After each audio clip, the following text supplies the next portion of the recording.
Singapore, and I'm about to go on stage in just a few minutes. I have not given a presentation for over a year now.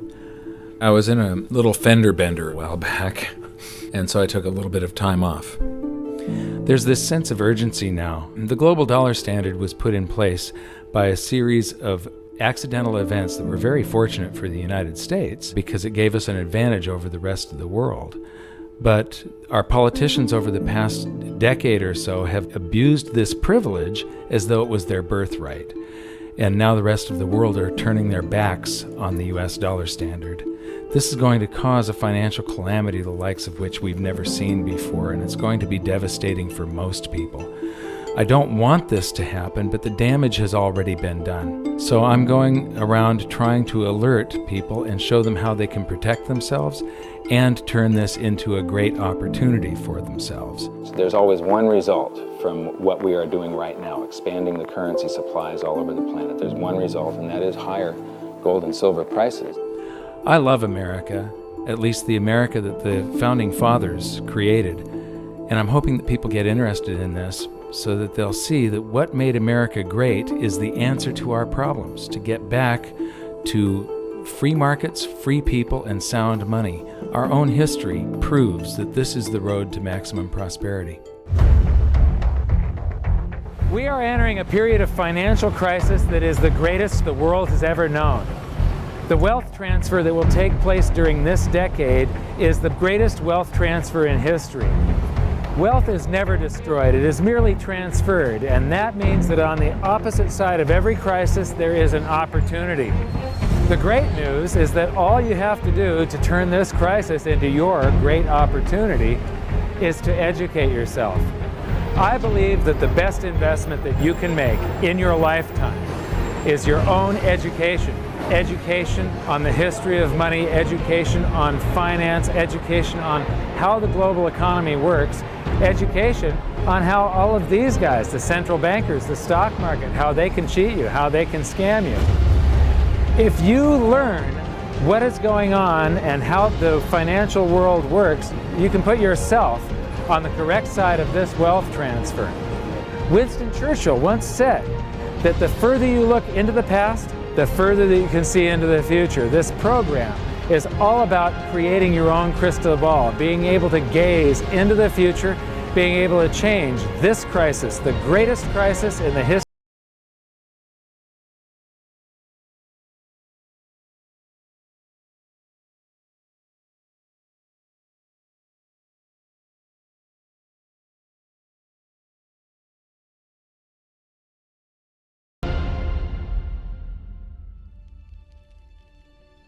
I was born in Salem, Oregon in 1956, and we moved to California when I was 4 years old in 1960.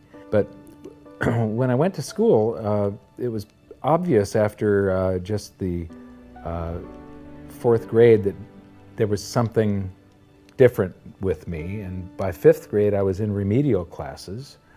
And it turned out that I was dyslexic, and teachers were not taught to recognize that back then.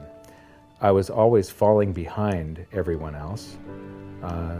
When I would get a teacher that would lecture instead of making us read out of books, I would just absolutely excel. I suddenly went from the dumbest kid in class to the smartest kid in all of the periods of that class.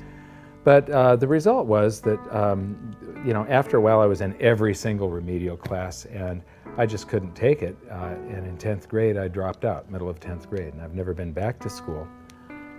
I often say that in every crisis there's an opportunity, and in this case, the handicap of dyslexia has also been a blessing. Because I couldn't learn out of books and I couldn't take notes, I just had to remember everything. And I have the ability to, my brain's wired a little bit differently. I have the ability to look at a chart today, and I know how it relates to a chart that I saw 10 years ago. But it was back in about the year 2000 when Steve Jobs of Apple introduced OS X. The world of books opened up to me, built right into the operating system, was a text-to-speech program. Now I could just have an assistant slice and scan my books and turn them into text and email me, and then all I have to do is highlight the text, press a button and the computer reads to me. People are turning to assets that will keep their value if prices rise. So much money has been pumped into the system that people are worried about inflation down the road, said Bruno S. Frey, professor of economics at the University of Zurich. So dyslexia is no longer a problem. But what it's also done for me is I have the ability to explain complex things to people in a simple manner for some reason.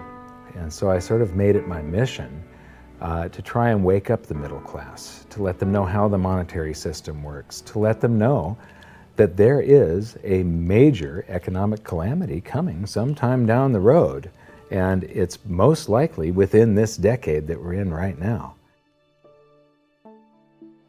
The US dollar is about 60% of the value of all the currency on the planet, and more than half of the dollars reside outside the United States. The reason every country has US dollars is, first of all, that's what central banks use as a reserve currency. Second of all, oil is priced in dollars. So this is the world, and what you see here is that these are the countries that are avoiding the US dollar in trade. They're doing bilateral agreements where they'll either hold each other's currency and settle that way, or they're establishing, like right now, they're talking about a BRICS bank, Brazil, Russia, India, China, and South Africa, having a bank that will do settlements between the countries directly without using the US dollar.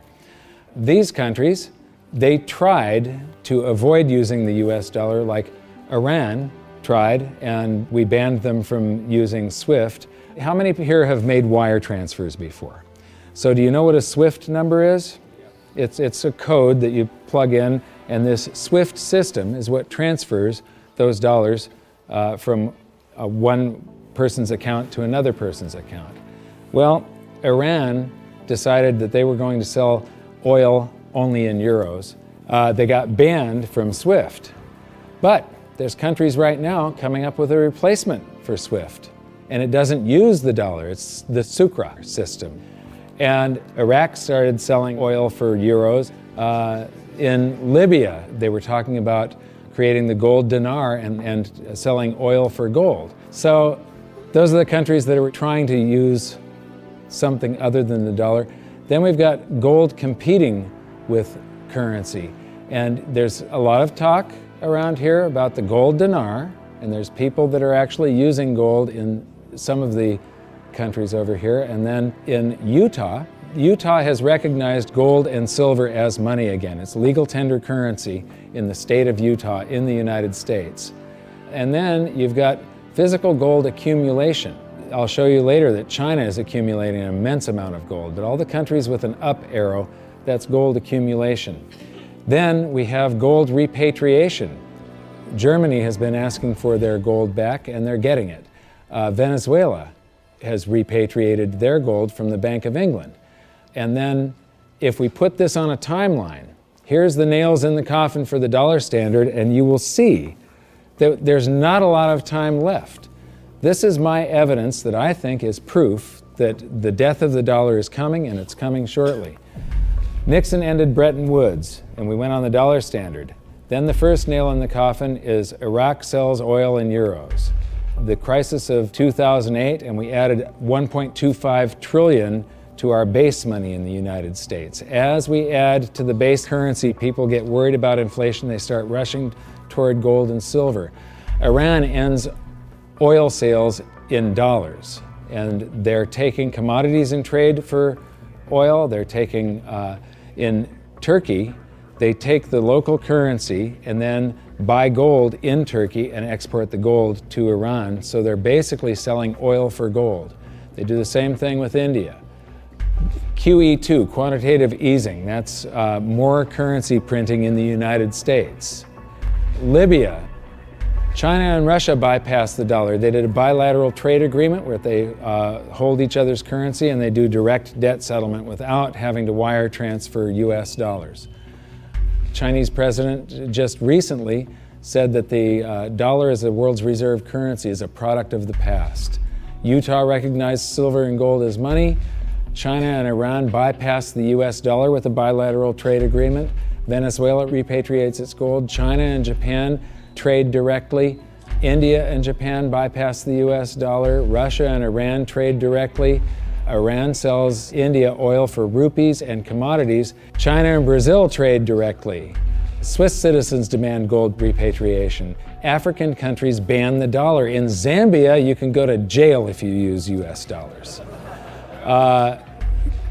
Quantitative easing number 3. They have announced at the Federal Reserve that they're starting with $40 billion of currency that they're creating each month, and now it jumps to $85 billion. That's more than $1 trillion a year. And remember, it took 200 years to go from no dollars to 825 billion, and now they're going to create $1 trillion every year. Iran trading energy for gold. Singapore removes tax on money. Germany repatriates 150 tons of gold from the New York Fed. The citizens of Netherlands demand gold repatriation. Ecuador repatriates part of its gold reserves. Austrian citizens demanding gold repatriation. China acknowledges fundamental market shortage of gold. And now, the Fed is increasing the rate of printing. I said from 40 to 85 billion every month, just over $1 trillion per year. So those are the nails in the coffin for the dollar standard. And if you noticed, they're all speeding up and they're all happening right now. You don't have a whole lot of time. And if you wait too long, then the opportunity is gone. It's going to fail. Why is the dollar sacrosanct? Why is it not going to happen to the US dollar? Well, it will. People think, oh no, it's high technology, or we have computers now, or the internet. And these are ridiculous arguments. The truth is, all fiat currencies have failed, and there's no reason why this one won't. What worries me again so much is that it's a global situation. And so it's going to cause problems on a global basis. And it's a trust breaking down. And you're already seeing the trust breaking down, as I said earlier, because you're seeing different countries exchange directly with each other's currency, circumventing the dollar. You're seeing that in oil. You're going to see it more and more, and people are just going to opt out of the dollar. And you'll probably get to a point before the whole thing collapses entirely where the dollar is more or less used internally in the United States and externally is not used as much, because there'll be a lot of agreements made between nation states outside of the United States that will want to use each other's currency and not the dollar. This isn't going to be pretty when it happens. I am not an end-of-worlder or a doomsday guy. All you can do is play the hand that you are dealt. If we go to a new monetary system, and I think it's absolutely inevitable, there's just too much energy built up in this one that has to release. It has to come crashing down somehow. When that happens, there's an enormous wealth transfer for people that are on one side of the bet or another. And people don't realize that whether they think they are making a bet or not, they are making the bet. They are involved. This wealth transfer affects everybody, whether you want to participate or not. If you're holding paper assets and paper currencies, you have bet one direction. If you're holding gold and physical assets, you've bet the opposite direction. So these are changes in Chinese holdings.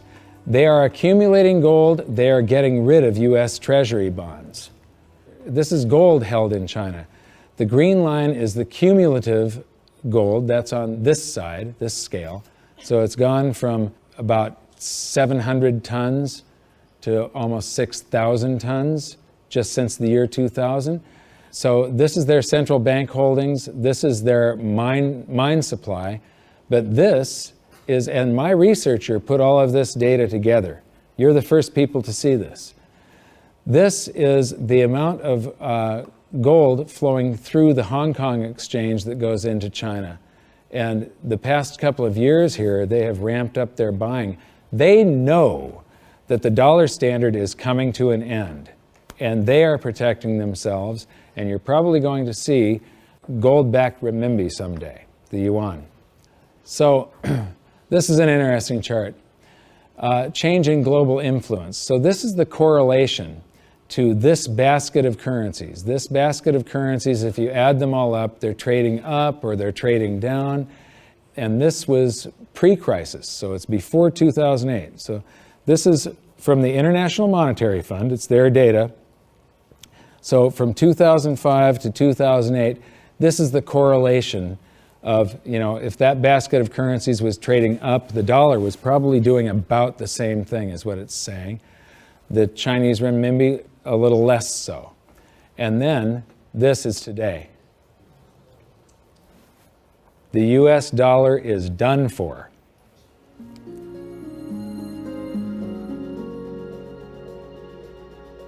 I don't think there's any question we're heading for a new monetary system. The question is what will it consist of? The four choices are sort of a world of multiple reserve currencies. And Barry Eichengreen of Berkeley is the leading proponent of this, or leading scholar on this topic. The problem with that, and where I disagree with Eichengreen, is there's no anchor in that system. We did have multiple reserve currencies before in the 1920s. He's right about that. And it was sterling and the dollar, but they were both anchored to gold. And in the post-Bretton Woods world, since 1944, it's been one reserve currency, which is the anchor, and it was anchored to gold until 1971. Since then, the dollar has been detached from gold, but all the other currencies are still linked to the dollar. So at the end of the day, we've had an anchor of some kind. We've never had a world of multiple reserve currencies with no anchor. I'm not sure that's that stable. The SDR is the second choice. The SDR is a basket currency sponsored by the IMF. At least for the time being, it's also printed money. The IMF literally prints the SDRs and ships them out to the members. And their reserves go up, exactly the way the Fed creates money and bank reserves go up. But it's not backed by anything. Third choice is gold, some variation on the gold standard. And the fourth choice is what I call chaos, which is that nobody does anything. There's a lot of wishful thinking, there's a lot of denial, there's a lot of delay, and we get to the point where people just totally lose faith in paper currencies, go to hard assets, and we have a sequential collapse of paper currencies around the world, at which point governments will have to react with emergency measures. And that could include coercion, confiscation, various sorts of freezes on paper assets. It could be a lot of things in that scenario. So to me, it's multiple reserve currencies, SDRs, gold, or chaos. I favor gold, but I fear that we may get chaos. I've talked about every 30 to 40 years the world has a new monetary system. And the thing is that over the years, governments and the banks have basically screwed us more and more and more. And these new currency systems are always created by the same idiots that created the last one that fell apart. It's the big banks, it's the central banks, and it's governments that are creating these new systems each time. And each time, the system they come up with is a system that cheats the population more and enriches the government and the banks more. It's a system that transfers wealth at greater and greater speeds. This one is going to fall apart just like all of the others. There's a difference this time, though. There's the internet. People are connected all over the world. Information is spreading, and people are getting educated. So I'm hoping that we go back to gold. Not a gold standard. Gold standards suck. I did a video on that. With a gold standard, there's supposed to be a certain amount of gold in the vaults for each unit of currency. In other words, it's a 1-to-1 ratio is the way it started. And then they print more receipts than gold that exists. So if we have gold standards, we're going to get scammed again. If we used gold and silver, if the public gets educated enough before all of this happens, if we went back to gold and silver, then governments can't scam us. It limits their ability to transfer wealth from the population to the government and to the banks. A lot of people say that you can't use gold and silver today because they're too heavy and bulky, and it's completely wrong. You could put gold and silver in a vault, and you could make payments to somebody by transferring ownership of nanograms, grams, or ounces of gold and silver from one person's account to another by means of a check, a credit card, or even your cell phone.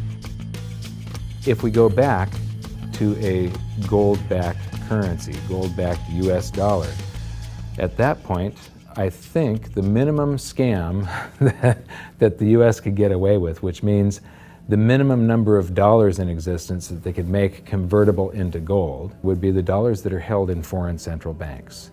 That would be similar to the Bretton Woods system that we had from 1944 to 71. Well, I did some analysis on this when I was writing the book back in 2005, and back then it required $20,000 an ounce gold for the Treasury to have enough gold to cover those dollars, or the New York Fed actually. And if they were going to back all of the dollars, you're talking gold measured in the hundreds of thousands of dollars per ounce. There just isn't that much gold, and there's a whole lot of currency. We keep on printing it every minute of every day.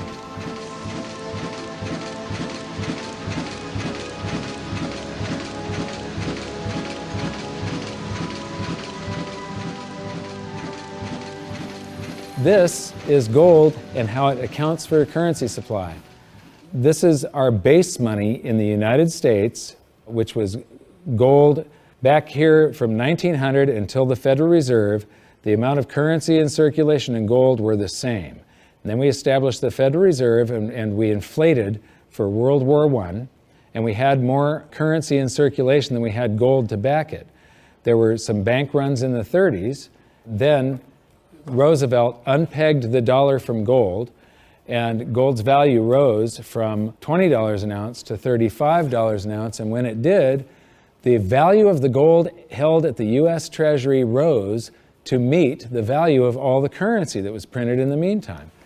Here's the same chart again, but now I'm taking it out to 1971. And what you see is these gold inflows during World War I. During World War II, it's another 117% gold increase. This is what made the United States a superpower. It's all financial. It isn't our war machine necessarily. It's all the gold inflows that we got because everybody else was at war and we were isolated from it. And they had to pay us for all their consumer goods and so on. And then we jumped into the war and we inflated.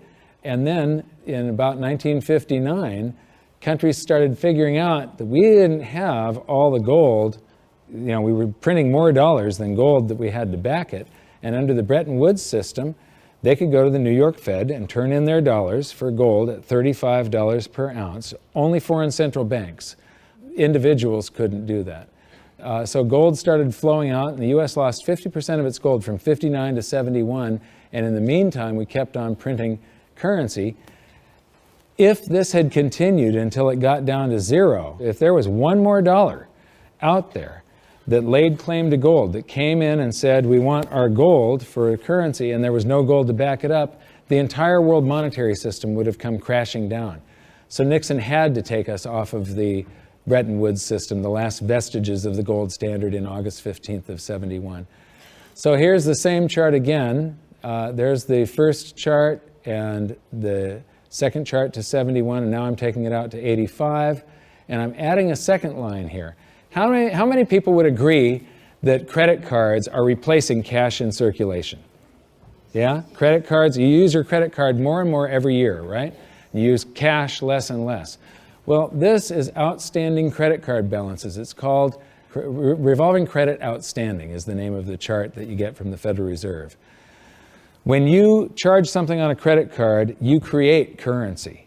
The bank didn't actually loan you anything. They invented numbers, and then they have the gall to charge you interest if you don't pay those numbers back on time. So the thing is that the merchant that you're paying, the restaurant or the grocery store, that merchant's checking account can't tell the difference between the credit dollars that you created or the cash dollars that you pay them.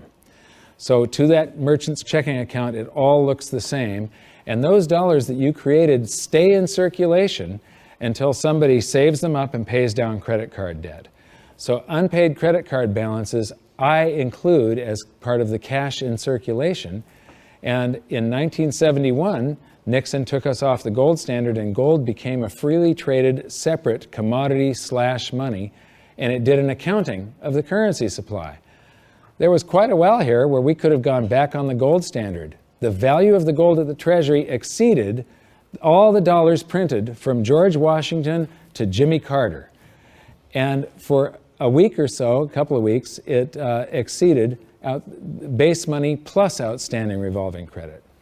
So here's the same chart again. That was to 1985, and now I'm going to take it out to today. And so there's that 1980 peak where it shot past base money and base money plus outstanding revolving credit. And then we get to the crisis of 08. And Ben Bernanke, oh, by the way, instead of billions, we're now measuring in trillions. So we started in millions, and then it went to billions, and now it's trillions. So we did the bailouts and all the quantitative easings, and that's what the currency supply looks like today. And then they announced quantitative easing 3, which is that 85 billion a month that they're creating, and they think they're going to have to do it until about 2015. So here's the projection for gold covering the currency supply today would be $13,400 per ounce gold, for history to repeat and for gold to do the same thing that it did in 1934 and in 1980. And believe me, it shocked people in the 1970s. When gold was $35 an ounce and Nixon took us off the Bretton Woods system, all the economists were predicting that gold was going to go down because now there was going to be no more monetary demand for it. Anybody that said gold was going to go to $100 was considered an absolute lunatic, and it went to $850. It rose 24 times its price. Well, when I wrote my book, we were right here with base money. So base money plus outstanding revolving credit. It took about $6,000 an ounce for history to repeat. Today it takes $13,400, and if you include the same overshoot, remember in 1980 it didn't just cover base money, but it shot past it. $24,000 an ounce gold is what it would require to meet that, except the Fed has announced that they're going to keep on printing currency until there's lower unemployment and the economy gets back on track. And they think till 2015. So the projected price, according to the Fed and history repeating, if the Fed does this and then history repeats and gold, the public gets afraid of what the Federal Reserve is doing and they rush toward gold and silver to protect their purchasing power, gold would have to rise from there to way up here, and that is $26,000 per ounce gold to cover. If it does the same overshoot, we're talking about $47,000 an ounce gold. Now, I don't even like to measure gold in dollars. If you measure it in a price doesn't mean anything. It's the value. How much can you buy with the proceeds?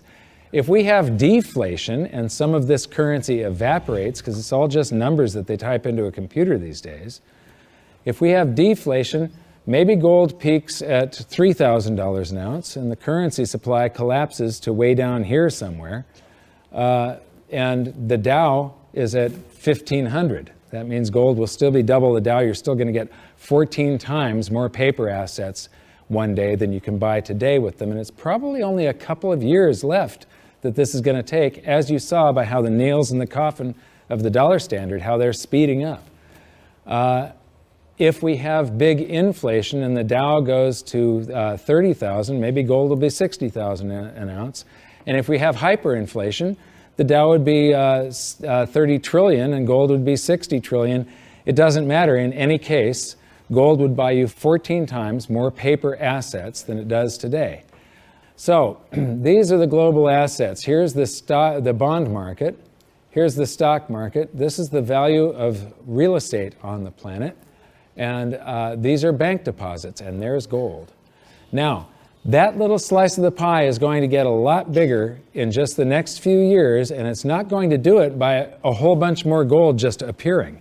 It's going to do it by the price of other assets going down, or at least their value going down, and the value of gold going up. So the price of gold will change. That piece of the pie is going to grow. It was a lot bigger back in 1980 when gold was at $850. It's going to get a lot bigger today again, but today, as you've seen, it requires far, far higher prices. So, the death of the dollar standard. How many people here believe that I'm sort of predicting what's going on in the future here? You can see that there's a new world monetary system coming. It happens every 30 to 40 years, except this time, instead of a baby step off of gold, we've got to go from nothing back to something. It's going to be a worldwide convulsion, the scale of which has never been seen before. At the end of the day, the fundamental driver of gold, it's not so much that gold's in a bull market, it's more the dollar's in a bear market. And people say, well, how high can gold go? And my answer is, well, how low can the dollar go?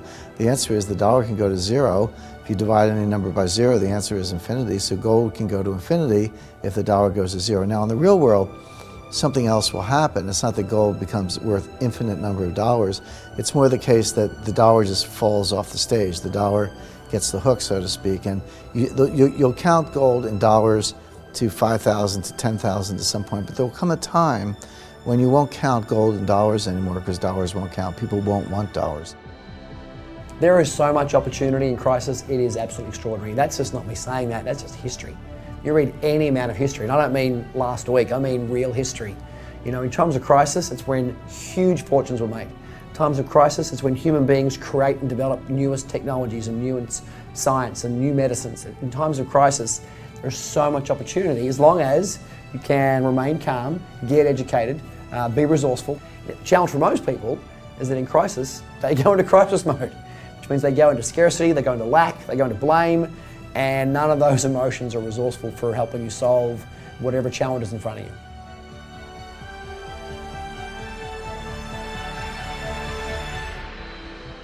I believe that this is probably the greatest opportunity of anyone's lifetime. There has never been a situation where everything came together just like this. This is the first time in history where all the world's currencies are just fiat currencies backed by nothing. And if what I think is going to happen happens, this is the greatest wealth transfer in history. It's the greatest opportunity, and it'll never happen in our lifetimes again. So now we've learned the following hidden secrets of money. There is a global loss of confidence in the US dollar that is accelerating rapidly. The change to a new monetary system is inevitable and will most likely be chaotic. Gold standards do not work over long periods of time, but gold itself does. The public contributes to the massive amounts of currency creation by using credit cards and signing loans.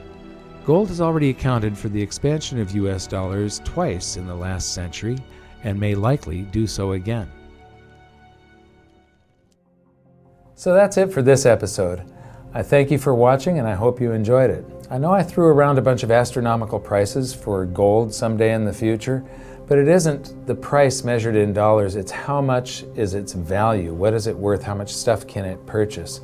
The price measured in dollars, or any currency for that matter, is just a bunch of numbers, and it really doesn't mean anything. There are numbers that are created by the world's central banks, by the commercial bank system, and we're forced to transact in these currencies. But in our next episode, we're going to clear away the smokescreen of national currencies and show you how the world monetary system really works and how all national currencies have to continue losing value. It is not possible for them to maintain purchasing power over any reasonable period of time. As for the golden nails in the dollar's coffin, it's only been a short while since we filmed the presentation in Singapore, and already there are more of them. So for an update, visit hiddensecretsofmoney.com, and in your free information toolkit, there's an exclusive presentation on the latest developments of the golden nails in the dollar's coffin. Now, I know this episode was kind of serious and it might have you upset right now, but believe me, it's not all doom and gloom. As I've said many, many times before, there are these brief moments in history where the safest asset class, the safe haven investment for the last 5,000 years, also becomes the asset class that has the greatest potential gains in purchasing power, and I have bet my life on it. First, I became an investor back in 2002, and then I started telling everybody about it. I started warning them what was going to happen with the world economy and how to protect themselves, and I made it my mission to educate as many as I could. So in 2005, I wrote my book, and then I gave people a means to protect themselves and opened up GoldSilver.com. I believe that my team and I have created the world's best precious metals dealership, because we don't just sell gold and silver, we are gold and silver investors. And what we want to do is help you understand how to get through what is coming, to protect yourself, and to turn all of these bad things around to your benefit. So if you decide that precious metals are for you, please visit GoldSilver.com. We'd love the opportunity to become your dealer because we feel that we are more than a dealer. We are a partner with you, and we're on the same side of the fence as you. So thank you very much. Good luck. We'll see you at the exclusive presentation at hiddensecretsofmoney.com. Thanks. Do you think this is a man in the lifeboat situation? Let me ask you this. If you knew the Titanic was going to sink and you were on the Titanic, you know there's going to be a lifeboat situation coming up soon. Would you like lifeboats available? That's right. Would you like to get in the lifeboat early, get a nice seat, maybe close to the water, maybe close to the food supply, right there in the middle, nice and comfy? Or you want to be one of the last ones on the boat and you're jockeying for position, you have to throw a kid out to make room for you. Yeah, so lifeboat situation depends how you like your accommodations on the lifeboat as to whether you should be working your way towards it right now. And I would be edging my way towards it right now. Mike Maloney's Hidden Secrets of Money is made possible by the clients of GoldSilver.com. Your continued loyalty and support allows us to educate the public on how to both protect themselves and benefit in the turbulent times ahead. To all GoldSilver.com customers, thank you. Hidden Secrets of Money would not be possible without you.